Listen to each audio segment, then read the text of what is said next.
বিসমিল্লাহির রহমানির রহিম। আলহামদুলিল্লাহি ওয়াসসালাতু ওয়াসসালামু আলা রাসূলিল্লাহ, আম্মা বাদ। আমাদের আশেপাশে কাঠঠোকরা নামক পাখির বিচরণ বেশ আকর্ষণীয়। পাখিটির মধ্যে আশ্চর্য গুণাগুণ রয়েছে, বললে হয়তো বিশ্বাস করবেন না।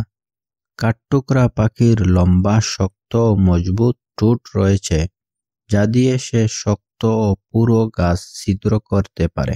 শক্ত ঠোঁট চাপ সহ্য করতে পারে, মজবুত ঠোঁট টান সহ্য করতে পারে। শক্ত বীজ কাঠ বা সুন্দরী কাঠ, যেগুলো দিয়ে ঘর তৈরি করা হয়, পাখিটি তাতে অনায়াসে ছিদ্র করতে পারে, ছিদ্রযন্ত্রের মতো। ঠোঁটের গঠন শক্তিশালী, মজবুত এবং নমনীয়। পাখিটির ঠোঁট মুখের সামনে মাথার সাথে, এজন্য মাথার খুলি ও গাড়ের পেশি খুবই মজবুত, কেননা গাছ ছিদ্র করতে এসব দরকারি।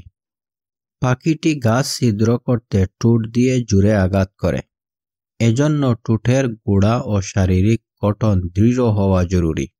শ্রেণীর মতো পাখিটি গাছের গায়ে বসে ছিদ্র করার জন্য তার দু পায়ে 4টি করে আঙ্গুল রয়েছে। 2টি লম্বা আঙ্গুল যেন পা, 2টি খাটো আঙ্গুল যেন হাত। প্রত্যেক আঙ্গুলে নখ আছে, যেন গাছের গায়ে চিমটে ধরে কঠিন কাজ করতে পারে।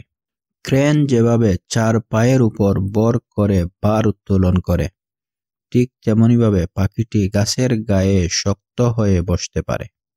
পাখিটির খাবার গাছের মাঝখানে রয়েছে, এজন্য তাকে সে পর্যন্ত ছিদ্র করতে হয়।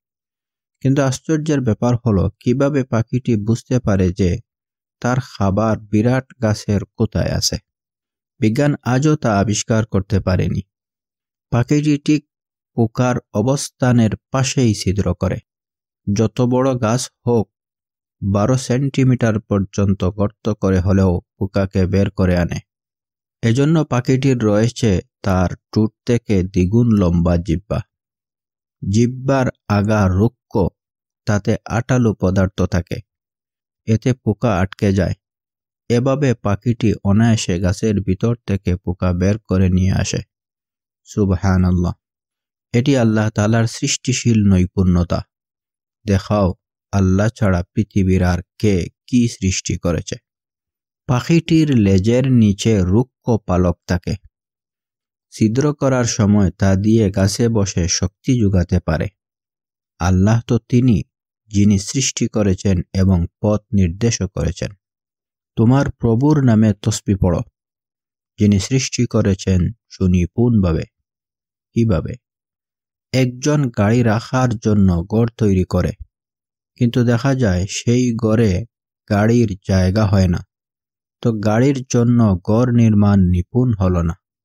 আল্লাহ তাআলার প্রতিটি সৃষ্টি খুব নিপুণ। সৃষ্টিকুলের সৃষ্টিশীলতায় আল্লাহর একত্ববাদের নিদর্শন বিদ্যমান আছে, যেমনভাবে ছোট্ট এই কাঠঠোকরা পাখির গঠনের মধ্যে রয়েছে। আল্লাহ তাআলা আমাদের সবাইকে সঠিক পথে পরিচালিত করুন। আমিন।